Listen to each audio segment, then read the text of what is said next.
இன்றைக்கும் கர்த்தர் கூட பேசும்படிய கொடுத்த வசனம் யோவான் 14ஆம் அதிகாரம் 27வது வசனம். சமாதானத்தை உங்களுக்கு வைத்து போகிறேன், என்னுடைய சமாதானத்தையே உங்களுக்கு கொடுக்கிறேன் என்று சொல்லி இந்த வசனம் சொல்லுகிறது. இன்றைக்கும் கேட்டுக்கொண்டு இருக்கிற குடும்பத்தின் பிள்ளைகளாகி உங்கள் ஒவ்வொருவரோடு கூட கர்த்தர் பேசுகின்றார். பிரியமானவர்களே, என்னுடைய சமாதானத்தையே என்று சொல்லி இயேசு கிறிஸ்து அழுத்தமும் திருத்தமுமாய் கூறுகின்றார்.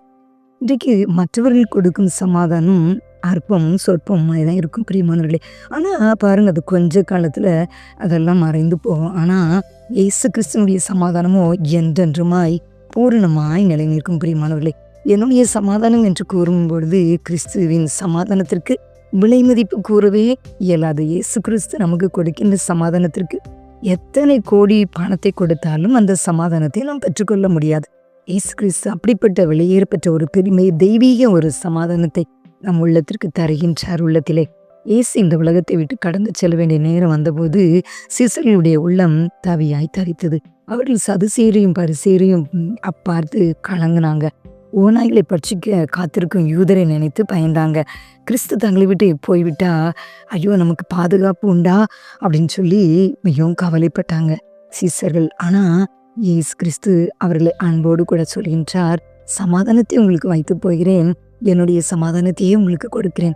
உலகம் கொடுக்கிற பிரகாரம் நான் உங்களுக்கு கொடுக்கிறதில்லை, உங்கள் இருதயம் கலங்காமலும் பயப்படாமலும் இருப்பதாக என்று சொல்லி வசனத்திலே நாம் வாசிக்கிறோம். இன்றைக்கும் என்னுடைய சமாதானம் என்று சொல்லி இயேசு கிறிஸ்து சொல்கிறதை மீண்டும் மீண்டும் நீங்களும் கூட நீங்கள் சிந்தித்து பாருங்கள் பிரியமானவர்களே.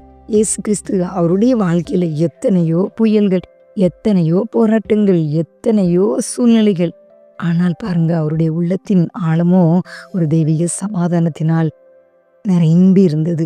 ஆனால் அது தேவ சமாதானம், பரலோகத்தில் இருந்து கொடுக்கப்பட்ட பெரிய ஒரு சமாதானம். அது ஒரு ஆவிக்குரிய சமாதானம் பிரியமானவர்களே.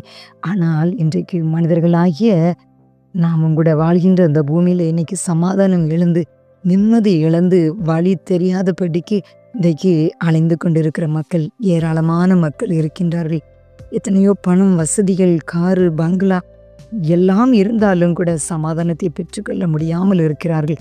சில பேர் வீடு, காரு, பங்களா இது இருந்தால் தான் சமாதானம் நினைக்கிறாங்க. ஆனால் எப்பேற்பட்ட ஒரு ஆசீர்வாதங்கள் இருந்தாலும் கூட கர்த்தர் கொடுக்கின்ற அந்த சமாதானம், அந்த நிம்மதி இல்லை என்றால் ஒரு பிரயோஜனமும் இல்லை. இந்த உலகத்தில் எத்தனை கோடி பணங்கள், பங்களா, காரு இருந்தாலும் அவைகளெல்லாம் கொடுக்கக்கூடாத ஒரு பெரிய சமாதானத்தை, நிம்மதியும் இயேசு கிறிஸ்து ஒருவரால் தான் கொடுக்க முடியும் பிரியமானவர்களே.